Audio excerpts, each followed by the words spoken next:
Financial markets పై పట్టు సాధించాలనుకునే వాళ్ళు Revanth conduct చేసే వెబినార్ కోసం ఈ నెంబర్ కి కాల్ చేయండి. నమస్తే, వెల్కమ్ టు సుమన్ టీవీ. నేను విష్ణు. ప్రస్తుతంతో పాటు senior stock market analyst Ramachandramurthy గారు ఉన్నారు. వారితో మాట్లాడదాం. సార్ రామచంద్రమూర్తి గారు నమస్తే. సార్ నమస్తే అండి. నమస్తే విష్ణు గారు. రామచంద్రమూర్తి గారు, ముందుగా దీపావళి పర్వదిన శుభాకాంక్షలు సార్. మా థ్యాంక్ యూ అండి. Thank you. అయితే రామచంద్రమూర్తి గారు, దీపావళి అంటేనే సిరుల పండగ. అవునండి.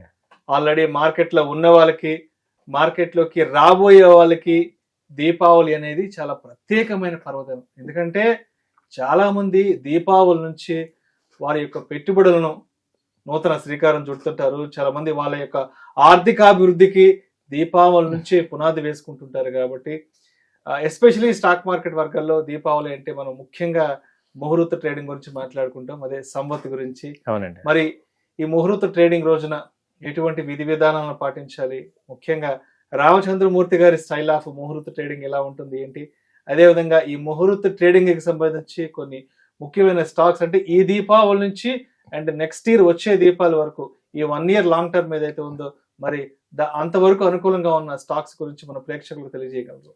డెఫినెట్గా అండి. Thank you very much. అయితే ఏంటంటే ముహూర్త ట్రేడింగ్ అనేది నిజంగానే ఒక పర్వదినం. ఇది స్టాక్ మార్కెట్ వాళ్ళందరికీ కూడా. అంటే ఇప్పుడు మనందరం నార్మల్గా మనం శ్రీరామనవమి, కృష్ణాష్టమి ఇలా చేసుకుంటాం. ఎలా అయితే చేసుకుంటామో, ఎంత వాల్యూ ఇస్తాం, వినాయక చవితి ఎలా వాల్యూ ఇస్తామో, ఈ మార్వాడీస్ అందరూ కూడా ఈ ముహూర్త ట్రేడింగ్ అంత వాల్యూ ఇస్తారు. దీపావళి అనేది మనం ఆల్రెడీ తెలుసు, గాడెస్ లక్ష్మీదేవి అనేది మనకి డబ్బుకి సంబంధించిన దేవత, అధిదేవత ఆవిడ. ఆ స్టాక్ మార్కెట్ అనేది డబ్బుతో కూడిన కాబట్టి, వ్యవహారం కాబట్టి, సో డబ్బు ఆశించే వాళ్ళందరూ కూడా ఈ లక్ష్మీదేవిని ఎట్టు కొలుస్తారు కాబట్టి, సో ముహూర్త ట్రేడింగ్ దీనివల్ల వచ్చింది. ఆ రోజు ఏంటంటే యాక్చువల్గా అందరూ కూడా ఒక స్టాక్ నన్నా ఒక 10 షేర్లన్నా కొందాము అనేది ఉత్తర దేశం యొక్క సాంప్రదాయం.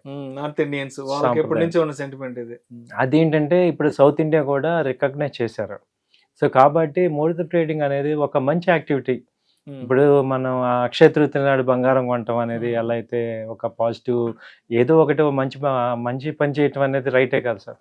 అలాగే ఇప్పుడు స్టాక్ మార్కెట్ అనేది ఒక షార్ట్ టర్మ్ ఈ ట్రేడింగ్ ఇలా కాకుండా ఒక అసెట్ పాయింట్ ఆఫ్ వ్యూలో ఆలోచించిన వాళ్ళందరికీ కూడా ఒక మంచి కంపెనీస్ని ఇన్వెస్ట్ చేయటం, దానికి దీపావళి నాడు శ్రీకారం చుట్టడం అనేది మంచి పని. సో నా స్టైల్ ఏంటంటే, నేను అందరికి చెప్పేది ఏంటంటే, మనం ఇప్పటిదాకా చేయని వాళ్ళందరూ ఇంకా లాగింగ్ లోనే ఉన్నాం. అంటే ఇండియాని చూసుకుంటే నెక్స్ట్ 3rd ఎకనామిక్ కంట్రీగా అవతరించబోతున్న కంట్రీలో ఇప్పుడు ఉన్న అదృష్టం ఏంటంటే మార్కెట్ ఫాలో అవటం కూడా ఒక రకంగా బెనిఫిట్ అనమాట. యాక్చువల్గా ఇన్వెస్ట్ చేసే వాళ్ళందరికీ స్టాక్ మార్కెట్ తగ్గింది, మొన్న అక్టోబర్తో పోలిస్తే ఇప్పుడు తగ్గింది, లాస్ట్ 3 months బ్యాక్కి ఇప్పటికీ చాలా రేట్లు తగ్గాయని ఒక మార్కెట్ తగ్గాయి. బట్ దాన్ని పాజిటివ్గా తీసుకుంటే 100 రూపాయల్లో కొనాల్సిన కంపెనీ మీకు 70 రూపాయలు వస్తుందంటే అది చాలా బెటరే కదా ఆపర్చునిటీకి. సో కాబట్టి ఇది ఈసారి మాత్రం పెద్ద ఎత్తున పార్టిసిపేట్ చేయొచ్చు అనేది నా యొక్క పర్సనల్ ఒపీనియన్. ఎందుకంటే రేట్లు తగ్గాయి, మంచి కంపెనీలు రెడీగా ఉన్నాయి. సో మన ముహూర్త ట్రేడింగ్ నాడు ఇన్వెస్ట్ చేసుకోవచ్చు. అలాగే మీరు అన్నట్టు ఈ ముహూర్త ట్రేడింగ్ నాడు అసలు మన దేశంలో టాప్ బ్రోకింగ్ కంపెనీస్ ఏమున్నాయో, నా పర్సనల్ ఒపీనియన్ కన్నా కూడా అసలు దేశంలో టాప్ బ్రోకింగ్ కంపెనీలు వాళ్ళు ఏమి ఇచ్చారు అనేది రీసెర్చ్ చేసి ఇచ్చారు, వాళ్ళు కొంచెం స్ట్రీమ్ లైన్ చేసి ఇస్తారు. కాబట్టి ఒక అథెంటికేషన్ లాగా మీకు ఇక్కడ రెఫరెన్స్ కింద ఇస్తున్నాం. ఆ కంపెనీ బ్రోకింగ్ కంపెనీ నేమ్ చెప్తున్నాను, వాళ్ళు చేసే ఏమైతే రికమెండేషన్స్ ఇచ్చానో వాళ్ళు చూడండి. మీకు కూడా ఒకసారి అబ్జర్వ్ చేసుకుని మీరు కూడా ఒకసారి 1-2 సార్లు చూసుకొని దానిలో మీరు ట్రై చేయొచ్చు. ఫస్ట్ ఎస్బీఐ సెక్యూరిటీస్ తీసుకుంటే, ఎస్బీఐ వచ్చి కోల్ ఇండియా ఇచ్చింది.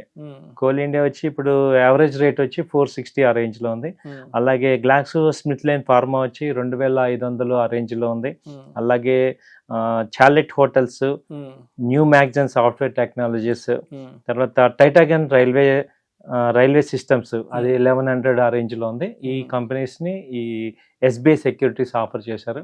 అలాగే హెచ్డిఎఫ్సి సెక్యూరిటీస్, ఇది కూడా లీడింగ్ సెక్యూరిటీస్ కంపెనీ. వాళ్ళు ఏంటంటే బ్యాంక్ ఆఫ్ ఇండియా ఇప్పుడు అరౌండ్ 90 రూపీస్ లో ఉంది. జేకే లక్ష్మి సిమెంట్ 770 ఆ రేంజ్ లో ఉంది. అలాగే జ్యోతి ల్యాబ్స్ 485 ఆ రేంజ్ లో ఉంది. అలాగే ఎల్ఎన్టీ ఫైనాన్స్ 413 ఆ రేంజ్లో ఉంది. అవన్నీ ఇచ్చారు. అలాగే నాల్కో నేషనల్ అల్యూమినియం ఇచ్చారు. అది వచ్చి అలాగే ఈ ఇంకోటి ఏంటంటే పిఎన్బి హౌసింగ్ ఫైనాన్స్ ఇచ్చారు వీళ్ళు. సో ఈ కంపెనీస్ వీళ్ళు ఆఫర్ చేశారు. దాని తర్వాత ఐసిఐసిఐ సెక్యూరిటీస్ ఓకే, వాళ్ళు ఏం చెప్తున్నారంటే సన్సెరా ఇంజనీరింగ్ ఇప్పుడు 1500 ఆ రేంజ్లో ఉంది. ఆ తర్వాత ఎన్సిసి లిమిటెడ్ 278 ఉంది. టెక్ మహీంద్రా చెప్తున్నారు 1700 ఆ రేంజ్లో ఉంది. టాటా పవర్ 425. సో వీళ్ళు చెప్పారు. ఆ తర్వాత షేర్ ఖాన్ వచ్చి భారత్ ఎయిర్టెల్, ఓకే, ఇది 1660 ఆ రేంజ్లో ఉంది. బజాజ్ ఫిన్సర్వ్ ఇది 1700 ఆ రేంజ్లో ఉంది. అలాగే డాబర్ ఇండియా 538 ఆ రేంజ్లో రేట్ ఉంది. అలాగే ఎల్ఎన్టీ 3300 ఆ రేంజ్లో ఉంది. తర్వాత పవర్ గ్రిడ్, అలాగే ఎస్బీఐ, ఈ కంపెనీలన్నీ కూడా షేర్ ఖాన్ ఆఫర్ చేస్తున్నారు. దాని తర్వాత ఏంజల్ వన్ వచ్చి నిఫాన్ లైఫ్ ఇండియా, తర్వాత ఎన్సిసి, తర్వాత డిక్సన్ టెక్నాలజీస్, టెక్ మహేంద్ర, అలాగే కోల్గేట్ పామోలివ్, ఇది కొత్త కోల్గేట్ పామోలివ్ వచ్చి 3000 ఆ రేంజ్లో ఉంది. ఆ తర్వాత బ్లూ స్టార్, టొరెంట్ పవర్, ఈ కంపెనీలు ఈ ఏంజల్ వన్. తర్వాత నిర్మల్ బ్యాంక్, ఈ కంపెనీ వచ్చి ఆర్బిట్ కెమికల్స్, ఫినోటెక్స్ కెమికల్స్, తర్వాత ఎల్ఎన్టీ, జ్యోతి ల్యాబొరేటరీస్, అలాగే ఎల్ఎన్టీ టెక్నాలజీస్ కూడా ఇచ్చారు, వీళ్ళు ఆఫర్ చేశారు. తర్వాత Kedia advisory company, state bank of India ఇచ్చారు వీళ్ళు, ఇప్పుడు అది 780 ఆ రేంజ్లో ఉంది. తర్వాత ఎల్ఎన్టీ ఫైనాన్స్, తర్వాత computer age management, Munjal auto industries, ఇవి వీళ్ళు ఆఫర్ చేస్తున్నారు. దాని తర్వాత ఆనంద్ రాటి ఇన్వెస్ట్మెంట్స్, వాళ్ళు ఏంటంటే ఐసిఐసిఐ బ్యాంకు, ఐఎఫ్సిఐ బ్యాంకు, తర్వాత ఐఆర్బి ఇన్ఫ్రాస్ట్రక్చర్, తర్వాత జూపిటర్ వ్యాగన్స్, తర్వాత హిందుస్థాన్ జింక్, ఇది ఒక 500 ఆ రేంజ్లో ఉంది. అలాగే టాటా టెక్నాలజీస్ 1000 ఆ రేంజ్లో ఉంది. తర్వాత గార్డెన్ రీచ్ షిప్, అది వచ్చి 3700 ఆ రేంజ్లో ఉంది. తర్వాత ఏంటంటే వెంచరస్ సెక్యూరిటీస్, వీళ్ళు ఏం ఆఫర్ చేస్తున్నారంటే ఏంజల్ వన్ అనే కంపెనీని ఆఫర్ చేశారు. తేజస్ నెట్వర్క్ 1200 ఆ రేంజ్లో ఉంది. అలాగే హిందుస్థాన్ జింక్ 500, టిప్స్ మ్యూజిక్ 800 ఉంది. అలాగే ఫిన్ మేనేజ్మెంట్ బ్యాంక్ లిమిటెడ్ 366, పేటిఎం ఇచ్చారు వీళ్ళు. సో ఈ కంపెనీలు, మేజర్ కంపెనీలు అన్నీ కూడా ఇవి ఆఫర్ చేస్తున్నాయి. తర్వాత బజాజ్ బ్రోకింగ్, ఈ కంపెనీ వచ్చి టెక్ మహీంద్రా, భారత్ ఎలక్ట్రానిక్స్, తర్వాత Antony waste handling cell, agrotech foods. ఇంకా చిన్న కంపెనీలు ఏంటంటే నిర్మల్ బ్యాంక్, ఈ కంపెనీ వచ్చి ఆర్బియాన్ కెమికల్స్, ఫినోటెక్స్ కెమికల్స్, 5 స్టార్, తర్వాత వోల్టాస్, ఈ కంపెనీలు ఇచ్చారు వీళ్ళు. సో ఇలా దాదాపు ఒక 12 బ్రోకింగ్ కంపెనీస్ ఇప్పుడు నేను చెప్పాను. ఒక్కొక్కళ్ళు ఒక 5 కంపెనీస్ ఇచ్చిన ఒక 60 కంపెనీలు మీకు ఒక 60 ఈ 1 ఇయర్కి ఇచ్చాం. అంటే 60 కొనలేం, కానీ వీటిల్లో ఏవి బెటర్ ఉన్నవి మీరు చూస్ చేసుకొని తీసుకొని ఇన్వెస్ట్ చేయొచ్చు. మంచి కంపెనీస్, మార్కెట్స్ తగ్గాయి కాబట్టి ఇవి బెటర్ ఆపర్చునిటీ ఉన్నాయి. సో మీరేమి ఇన్వెస్ట్ చేస్తారు?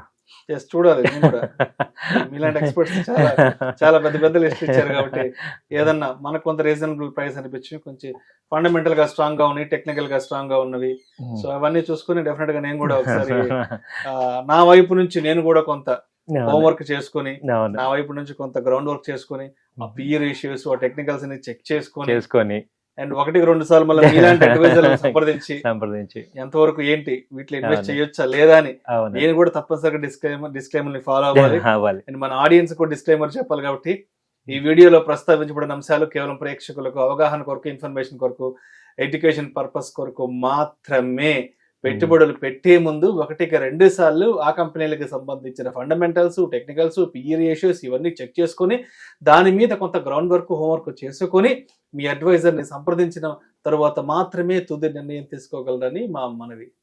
నమస్తే sir, thank you so much Chandramurthy garu. Thank you sir. మరొకసారి దీపావళి శుభాకాంక్షలు. థ్యాంక్ యూ అండి.